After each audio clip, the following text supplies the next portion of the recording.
Hey guys, I figured I'd make a little video of all the custom work I've done in this truck. Well, that sounds very loud, but you know, all the little things I've personally added and why. Biggest thing, what I've done and why I did it. So here we go. Most obvious one, I leveled the truck and put wheels on it. Nothing more than looks. Doesn't benefit me in any other way. It's only a drawback every other way besides looks. Now, you know, ride quality, I'm not gonna go too far into cons. I'll just say why I did it and what I added. So wheels and tires and flares are all for looks and level. Now airbags, obviously has everything to do with the loads I haul. Rear diff cover looks good. This one specifically looks good, and it works pretty good. Bilstein shocks, best shocks I know. That's why I have those on. I pulled the OEM ones like at 30,000. They weren't enough shock for me. I added these wide mud flaps. I don't know where you're from, you know, what area you're from, but they tend to get on your case around here if your tires are wider than your mud flaps, so you got to throw those on. I know it's a lot of chrome. I've been contemplating to get some blacked out headlights and a color match grill, but that's out of here. But I ended up adding a bug deflector, which is more chrome. Well, actually, before I get under the hood, let me finish the exterior and all that I've done. You know, guys, that's pretty much it for the outside. Rest of it, it's all OEM, you know. I got an OEM fifth wheel prep package group, whatever, a gooseneck setup. It's all OEM. You know, I got that as an accessory, but it's a necessity for a guy like me. And as you could hear, that exhaust is I went with 5-inch for sound. For all you guys, 4-inch is more than plenty.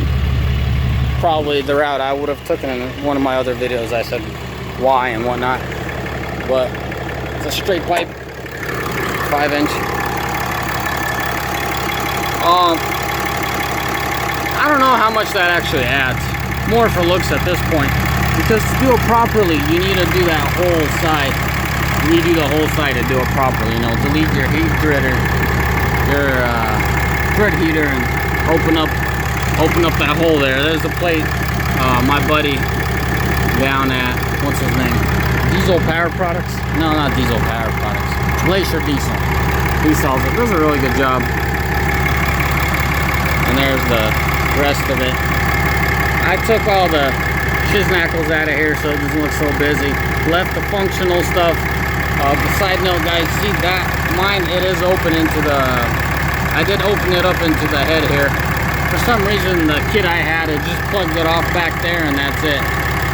So I ended up opening it up back up. So highly advise it. If you're towing, if you're not, don't stress it. And then we got a probe, HT probe that's gonna go in today. Yes, guys, I've been playing it safe. I don't have a probe. I'm gonna get one in today. This in the beginning was, if you guys seen any of my other videos, I have a red truck that was involved in an accident. So the box was wrecked and I couldn't find a decent priced one. OEM junkyards. You know, it was a 14 wrecked in 2014. There wasn't jack squat for those things. You know, the oldest truck you could get was a 13 with the active RAM, and I was just not having it, so I went out and bought one of these. $300-some. In the beginning, at first, I thought it was just nothing but sound, because it does sound nice. And sound and looks or whatever. Because I had to spend the money either way, so I might as well go this route. But I have to admit, I do feel better throttle response now that I have numerous trucks slightly differently set up. So this is a good investment. In the long run, I figured out this is definitely a good investment if you're gonna do what I do. You know, turn up the power a bit and run your tuner. But other than that, guys, I haven't done much more. I know it's a good looking truck. It's my personal favorite truck. It is my personal truck. So it's not one of them that I'll decal that. Oh, and that's Dave in the back. He's just having time of his life. Loves hanging out with Dad in his trucks. But anyways, that's that, guys. As far as modifications on the inside, I haven't done nothing but put on some weather tent floor mats. It's a big must-have, you know, for a workman truck. Now I don't know if I mentioned it, but let me show you. This is the nipple. This is where I put the nipple for the air. I just teed them all into one. So this bracket over here. So this, you got the bumper, right? And then you got this corner bracket right here. So you just go into here. I ended up bolting on a little bracket, and voila. It used to be individually, and I said, what's the point of that? So chopped her off and just did one.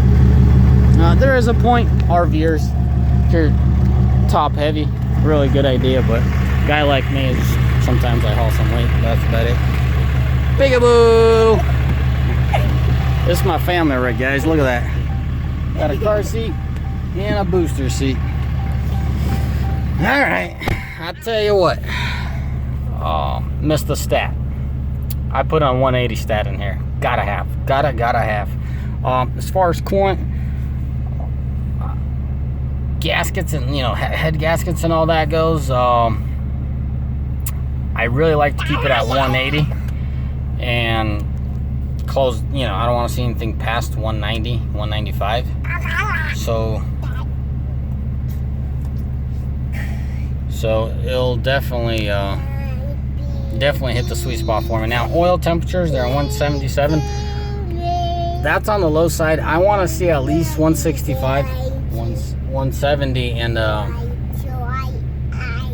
I hit 180, 180, pretty much 1-to-1 ratio coolant and oil, and I just couldn't be happier. You know, sometimes when I'm hauling a steep hill, I'll hit 186, 190 or something like that, and it just I like to see those temps sometimes. I like to see 200 sometimes, but I don't think I've ever got them up to 200 with a stat.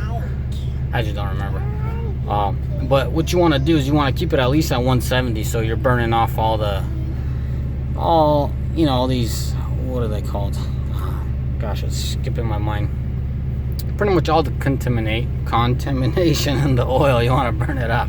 Shoot, I can't even talk. I'm so hungry. I'm gonna go eat lunch with my kid now. But yeah, 180 is a sweet spot.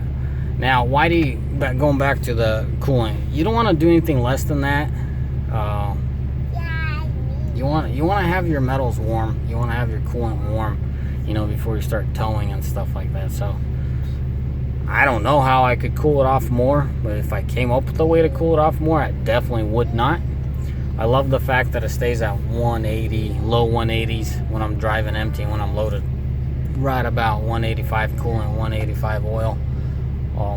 Gives it such a margin. It's incredible. You know, I definitely would back out of the throttle at start backing out at 220 on oil, and if I hit 230, I'd definitely slow the heck down. Anything over than that, I'd slow down and find some roads I could just pretty much coast on. I don't really like to park my truck when it's really hot. And as far as cooling goes, you know, 210 is just that's it. I don't want to see anything higher. I know guys get them higher. I know my trucks run hotter than 210, but my other truck's half, I should say. But this truck, I don't think I've done.